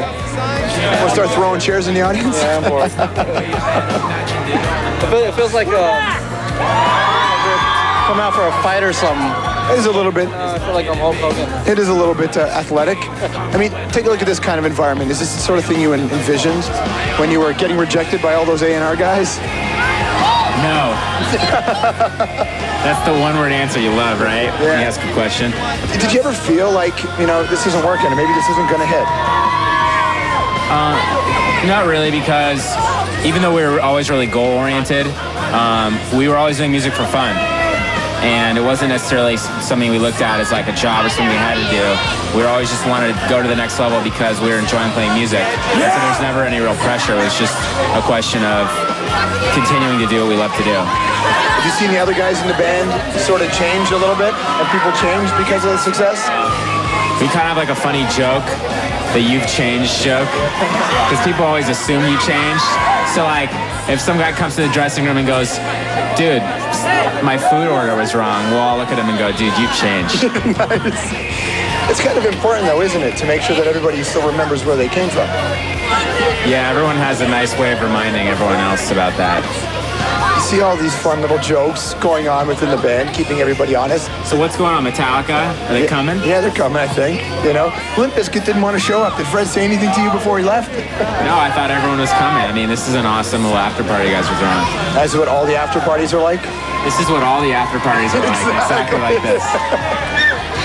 How are you feeling today, Joe? Is this what all the after parties are like? Yeah, they're all just like this. There's 4 cameras in our face at all the after parties, and people look pink. All hanging out, waiting by a coffee shop. All these people look pink out there. Why do they all look pink? They're just glowing for you, Joe. That's what it is. They all drank Pepto-Bismol or something. Do you guys live that? Are you guys like, like the rock and roll band? Everybody has these cliches of what you might be. Joe's rock and roll. Oh yeah, I'm cliche. What's cliche? For example? I gotta get up there. Chairs out of windows? Yeah, I throw chairs out of windows. I buy TVs so I can throw them out of windows. I would throw Chester out of a window, but there's no windows available. You guys got a joke. Every time you do something rock star, you look at each other and you say, "You've changed, man." Who gets it the most in the band? I think the person that's changed the most is Joe because, not only is he a rock star in the sense that he's in the band, you know what I'm saying? But he's also a real Hollywood type because he, is now a director and is used to having a megahorn and running around yelling at us all the time. God, you So we gotta kind of keep him down, We gotta kind of kick him down a couple notches. Or whatever, those big things that make lots of sound. Oh, that's when you get really excited about something. Yeah. You get them. Hey, let's not look down. Keep the camera up. Back to the audience. Jessica has a question. Where's Jessica? She's way over there. Hi, I thought you guys were really awesome tonight. And I was wondering, in your career, what was the scariest moment you've had with a fan? Right now. No, I'm just kidding. I'm just teasing. Someone asked for Chester's pubic hair. Yeah, I was just asking you to say that. I think the scariest moment was when somebody came up to me and said, "Hey," they pulled a little jar and they said, "Hey, can you reach in your pants and pull out a pubic hair and put it in here? Because I want to take your DNA and clone you."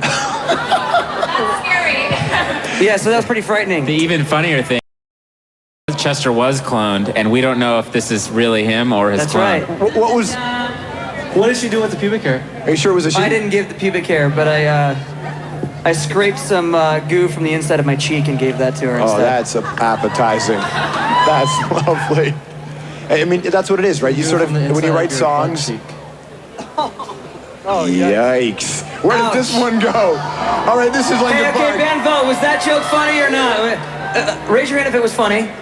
And raise your hand if it wasn't funny. I think we're getting a consensus here. Hey, you guys we're getting a vote from the crowd that it wasn't funny. You see that? Oh, you want this? You want this one? Hey, what's cool You get this one, it about doesn't the work. fact that Limp Bizkit didn't show up is the fact that we get to do this twice! Exactly! The guys in Linkin Park have been sweet enough to hang around and fill time until Metallica gets here, which should be any moment now as we wait for the band. But go to the fan, even though the fan's kind of a crazy extreme, the idea is when you make records and people buy into them, you kind of belong to them in a weird sort of way. And you're a part of their memories. Somewhere you belong. How do you feel about that? What is that? See, the longer the interview goes, the more the quality is just going to degrade. Hey, to where we're completely unintelligible. Not on this end, man. You need to pick up your slack. That's how that has to work. It's not his fault. It's our fault. I mean, especially when you write lyrics that are personal to you, and at the same time, if two of you write personal lyrics, you kind of have to bring them together to be a little bit more universal, right? Well, the trick is definitely trying to write lyrics that mean something to other people besides yourself. And one of the ways we do that is, thanks, dude. That was awesome. One of the ways that we do that is by expressing ourselves through just writing about the emotions rather than about situations. You know what I'm saying? And we found that that's an easier way to kind of come together lyrically, because if we're talking about situations or an environment kind of thing. What I've experienced is definitely going to be different from what he's experienced, and we can't understand that. So if we talk about the emotions behind that, it works out better. It's funny because, is this on? It's funny because the fact that there's two of us, it just kind of inherently means that thing, whatever it is that we write, is kind of going to sit in the middle. It kind of has to be a little bit more universal because we both have to feel that. We both have to sing about it every night and still feel like that's from us. That's definitely how we felt about that situation or whatever. Dude, I thought Metallica was here, man. It almost sounded like it in just a second. And guess what? We're going to talk to Linkin Park more in a second. Yeah! Here's Linkin Park on your MuchLOUD Summer Sanitarium tour. Yeah, even the people are coming down a little bit. In the end, a little Linkin Park for you. It's your MuchLOUD Summer Sanitarium tour. They put in a yeoman's job tonight. Gentlemen, thank you so much for coming out and being a part of this. This is great. Thanks for having us. Thank you for having us. Right. Hey, yo! Thank you to everybody out here. Come on! But this isn't the only time they're going to see you in Canada. You are coming to Montreal, right? Yeah, Summer Sanitarium Tour is going to be in Canada one more time, July 20th in Montreal. So if you're watching at home, you live in Montreal, come check out the tour. Everyone's been great. Mudvayne, Deftones, Limp Bizkit, and Metallica. We want to say thank you to Metallica for having us a part of this tour. Also, And thanks to all the fans, man. You guys rock. anyone in Vancouver, we're going to be playing in Seattle the first week of August, so you can come down to that as well. We'd love to see you. Nice, you're living on the West Coast, make your way down. Everybody, it's Linkin Park! Your MuchLOUD Summer Sanitarium Tour after party. We'll be back after this.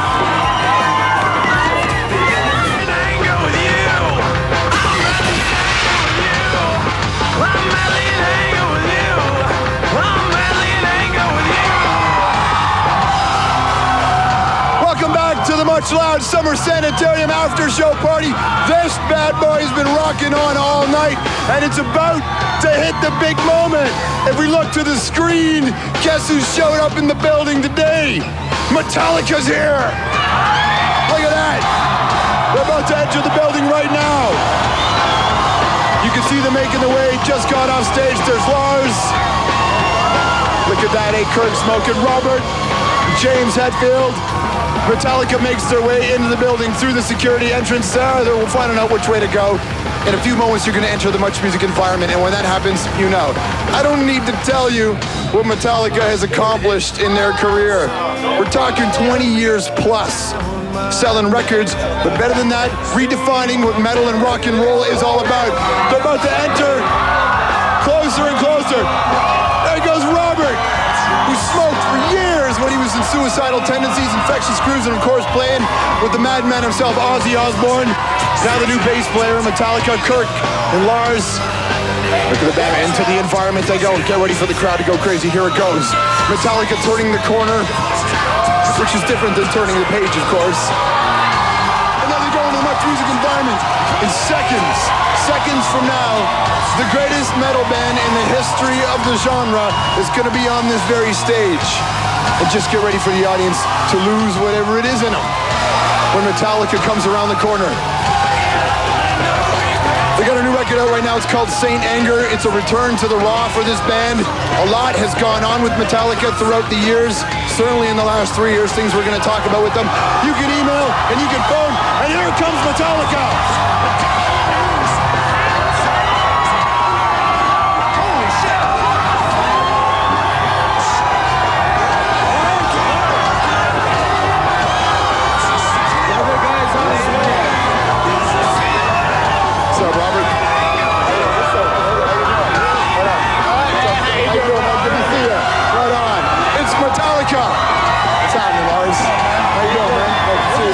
This is insane, huh? Did you expect something like this? This is totally insane. Let me guess, this is what all the after parties are like, right? I thought we just got off stage. Are we supposed to sit our asses? You can grab a seat, absolutely. Grab a seat.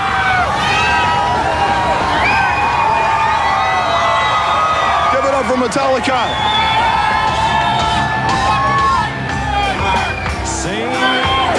Now, how did this go? Wow. How'd the show go tonight? This was great. Awesome, man. Yeah, really good. Time. Incredible. Real good time.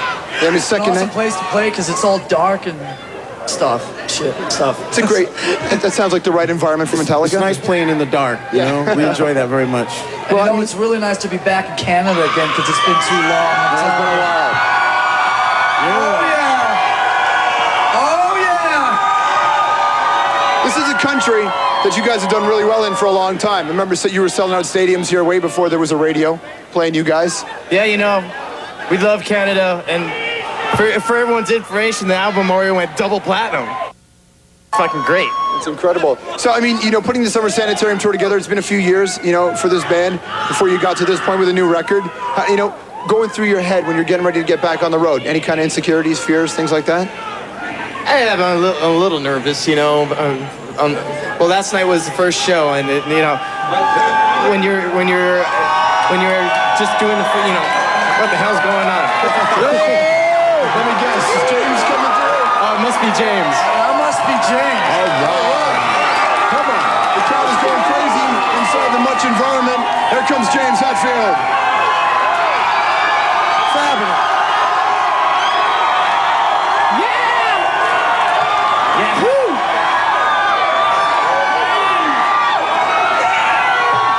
Welcome. What's going on, James?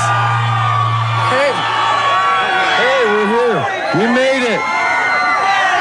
We made it, man. What's going on, man? All right. Did you get stuck in traffic or something? Damn traffic. Lagging behind. Yeah, we're here. Hey, good to see you. For everybody, introduce the new guy. Yeah, boy. This is our newest family member. With lots of love and respect, I introduced Robert Trujillo. Yeah. Yeah. Thank you. Perhaps the most difficult job in the world of music is to be a new guy in Metallica. How did this come to be? I mean, you know, it's a tough job. Well, I had to swim 100 miles, and then I had to run 150 miles, and I had to do 350 push-ups. It was a very physical task. It's probably still safer than some of those big pitch shows you played with Suicidal Tendencies, though, wasn't it? Kinda. Now, I've known these guys for a while. Suicidal Tendencies, we toured with them in 93, 94, and, you know, I've known them since then, and I came in, and we got along, and we're having a great time. It's a new beginning for us. It's awesome. I mean, for you guys, there is a great challenge, especially because you've been, you know, Jason for so long. You know, to be in this situation, you know, it was different for you, obviously, and you didn't have him on the record. You went easy on him though this time, didn't you? Well, it's also, you gotta remember, we're in a very different place than we were 15 years ago when we asked Jason to join Metallica. He walked into a very, very difficult situation following Cliff's untimely death, and you know, we're in a different place now, and obviously we don't need to deal with all that juvenile stuff that we dealt with 15 years ago. So now we welcome Rob into the family with open arms and open hearts and all that good stuff. Nice. I mean, talk about the last 3 years. I mean, the last 3 years have been very unique for your band because you guys have just been a machine on the road, playing shows, putting out records. And it's been different. Well, yeah. Metallica doesn't do anything half-assed, you know? It's like, even, you know, like, I mean, even the rough times, we don't do them half-assed. We go through the real rough times, you know? People leave the band, people, you know, go into rehab, and you know, members showing up in court and stuff.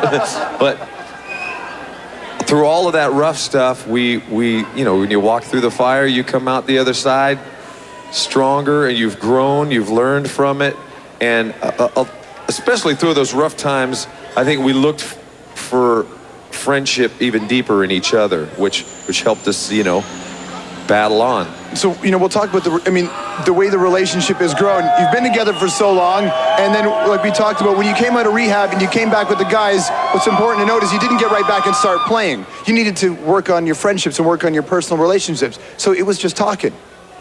Yeah, we needed to reconnect and rediscover the reasons why we were playing music together, and, you know, we needed to just reconnect as friends and as brothers on all sorts of different levels, and that was really important before we even started to start playing music together. I mean, but once we did, and once we started playing music together, it was amazing. It was an amazing outpouring of creative energy, and we were just revitalized. I mean, Lars, you reached a point with this band where you thought maybe it's over, right?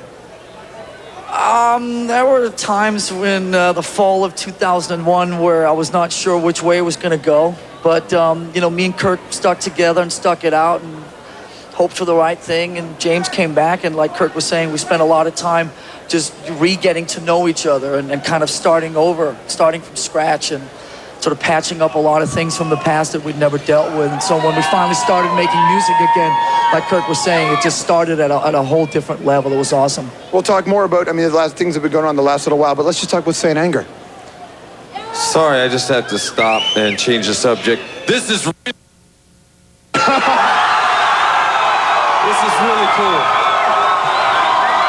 Excuse my language.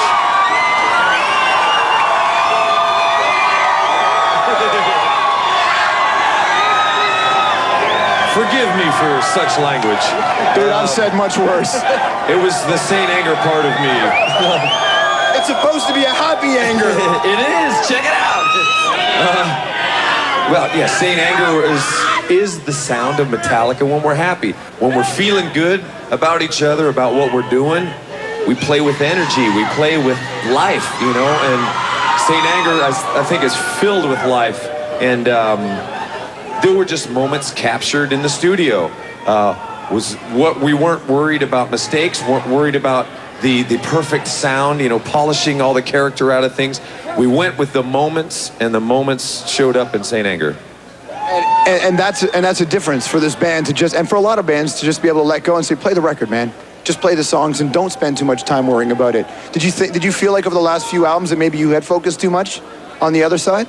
I think a couple of the records in the 90s, they got a little overproduced and a little kind of overthought and a little too anal. And I think we squeezed too much of the kind of their character and the life out of it. So when we came back with Saint Anger, we really wanted to capture the essence and a kind of an organic element of what this band is all about, which is just four guys playing music, you know?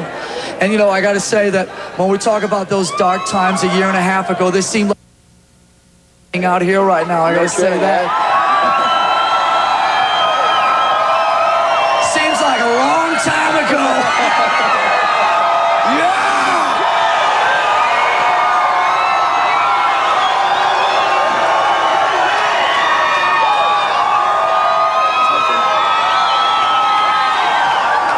That's music to our ears, for sure. Is it the kind of thing that you thought might be gone? Is it the kind of thing you thought you may not get a chance to be a part of something like this again?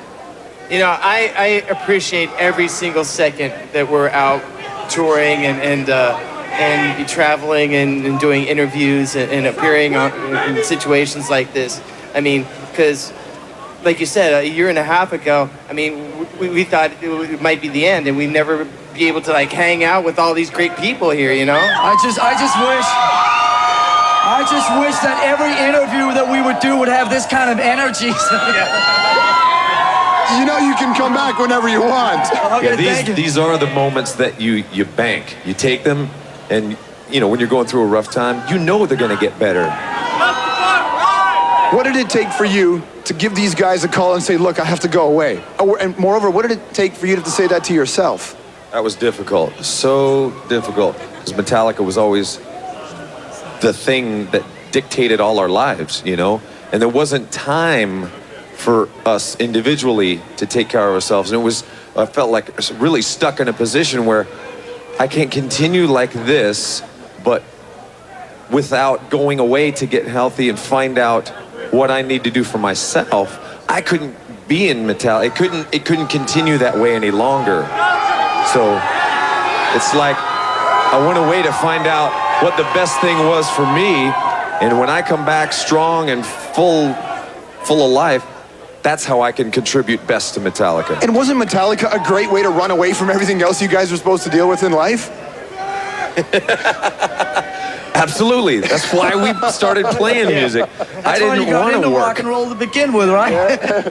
Now, I mean, Robert, you walk into this situation as a fan of the band, watching you play. It's the way you pull the strings. It reminds people of what happened, you know, in earlier years in Metallica. It was a really intense way to play bass. Were you having any concerns about walking into this band thinking, dude, I'm walking into some shadow of two pretty solid bass players? I was just excited to come up north. I live in Los Angeles, and to come up to West Side. Come up to the NorCal and jam with Metallica. That's what I was thinking about, jamming. And here I am. You're in the middle of Toronto, man. Pretty simple. You get the phone call, right? How did this happen? Oh, I mean, to make a long story short, the first day with him, it was 2 days. The first day was basically just hanging out and reacquainting with him. Hadn't seen him in about a few years.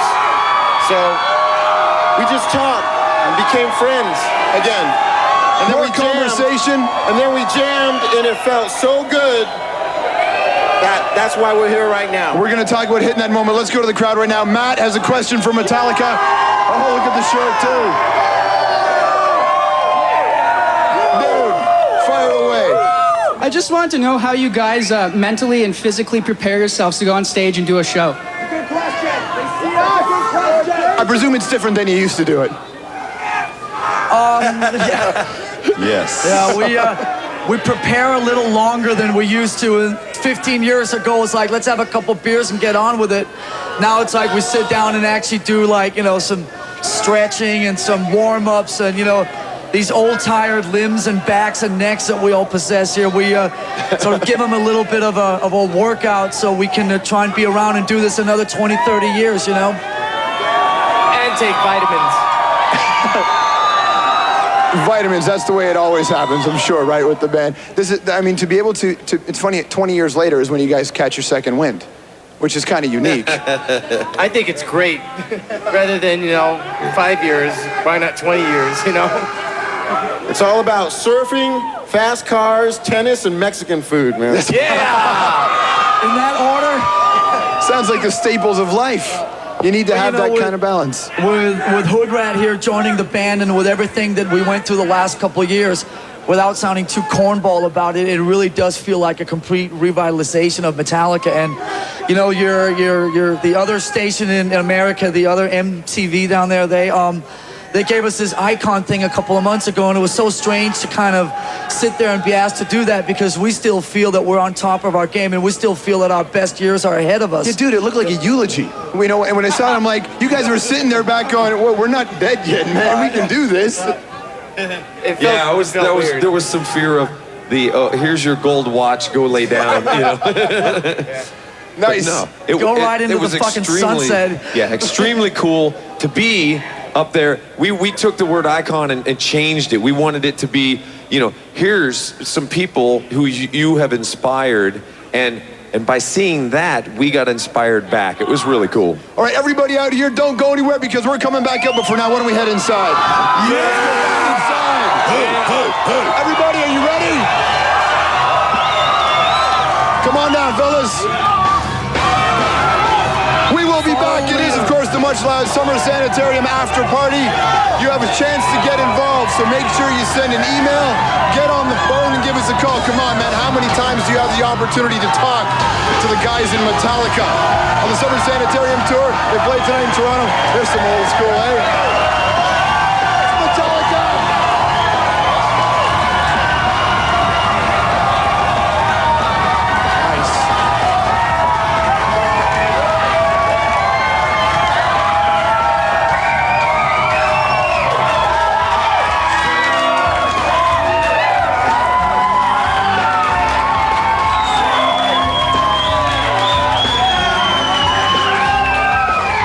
So when you guys You also go get to hang out inside, right? Yeah, dude, we have both kinds of music over here, right? Country and Western. We can come in and we can come out. When you guys sat down and started talking to each other, what's the one thing you learned about each other, you know, that perhaps came as a surprise? Yeah, we have a totally unconditional love for each other. And I mean that. Was that the surprise? Was it the kind of thing where you weren't sure? I mean, you were the one that, you know, were alone when you went to rehab, right? Yeah, it was, well, feeling alone my whole life, really, because, you know, not really feeling okay with sharing, you know, that, hey, you know, there's times when I'm scared of stuff, or there's times when I don't feel so good and I'm supposed to feel good, and that, you know, people coming up and asking for things and you're supposed to give. And, you know, what about taking care of myself. I was way down on the list of priorities, But I think discovering all of us are a little insecure sometimes about different things. And it's okay to share them with each other because you can help each other through those times. Did you ever think you'd be saying this kind of stuff? Well, before it would be, if you shared anything like that, it would get stomped on, or it would be like, oh my God, you wuss, or whatever, that kind of stuff, Well, look at him, he's the one reacting. Did you go through that, Kirk? I just got really emotional right now. Tito, get him a tissue.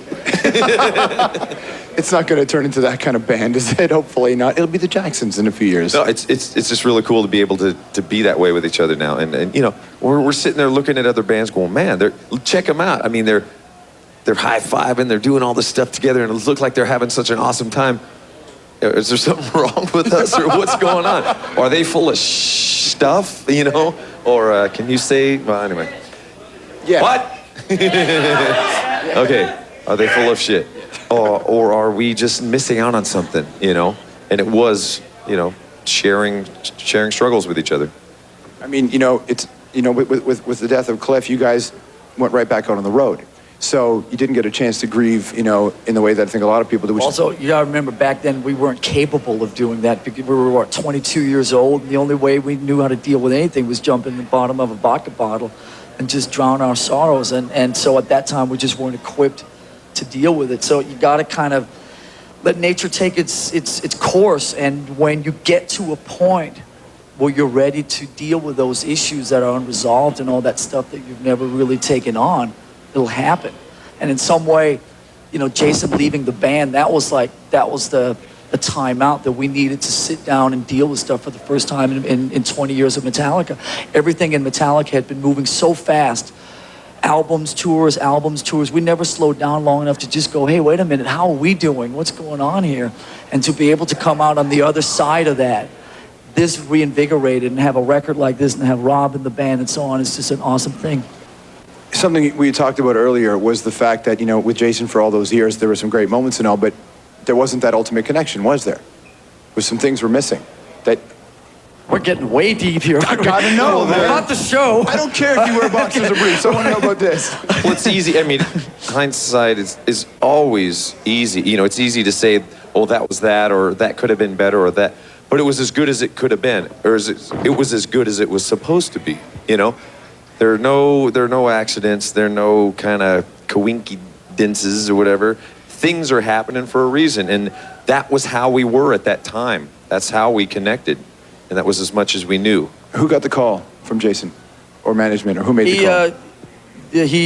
We got summoned to a meeting at a hotel room. I mean, we knew what was coming. I mean, it'd been 6 months. Nobody had spoken to him.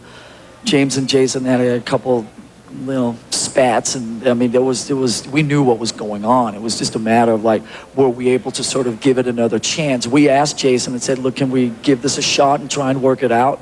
And he had already made his decision. But in retrospect, I mean, the kind of the sad thing about it is that Jason lives for music, and we never really gave him a chance to be part of